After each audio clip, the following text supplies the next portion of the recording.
Bienvenue dans cette vidéo d'introduction à mes tutos sur DaVinci Resolve. Je m'appelle Elliot Mini, je suis cadreur monteur pro depuis une dizaine d'années et je bosse presque exclusivement sur DaVinci Resolve depuis 2016. Avant, je bossais principalement sur Premiere Pro, parfois sur Final Cut aussi, et un beau jour, j'ai décidé de changer de logiciel de montage pour voir ce que Resolve pouvait permettre. Et autant dire que ça a été le coup de foudre.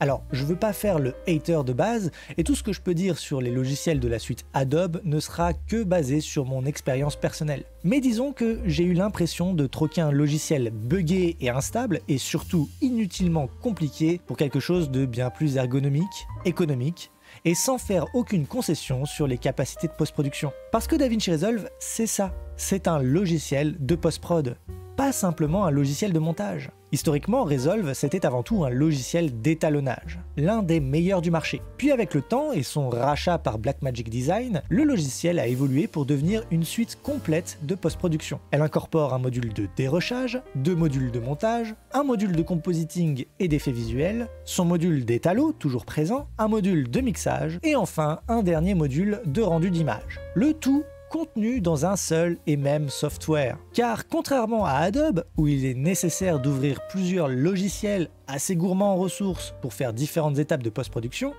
avec Resolve, tout peut se faire au même endroit. Resolve vient en 2 versions, une version gratuite et une version payante appelée DaVinci Resolve Studio. Alors bien évidemment, il y a tout un tas de fonctionnalités qui ne sont réservées qu'à la version payante.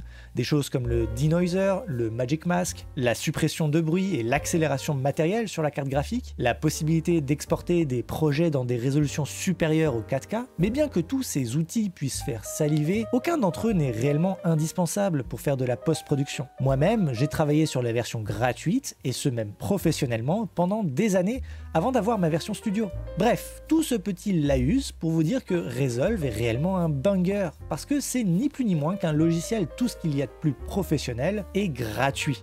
Voilà, maintenant que j'ai fait le commercial gratuitement pour Blackmagic, il est temps de vous présenter cette série de vidéos. Vous trouverez sur cette chaîne plusieurs playlists, chacune dédiée à un module de Resolve. Chaque playlist est pensée comme une formation, divisée en plusieurs épisodes, partant à chaque fois des bases du module en question et qui vous accompagnera petit à petit vers des fonctionnalités de plus en plus complexes. Mon but avec ces vidéos est à la fois de m'adresser aux plus néophytes et à la fois à ceux qui s'y connaissent déjà pas mal en post-production. J'espère que ça vous plaira et que vous y apprendrez des choses.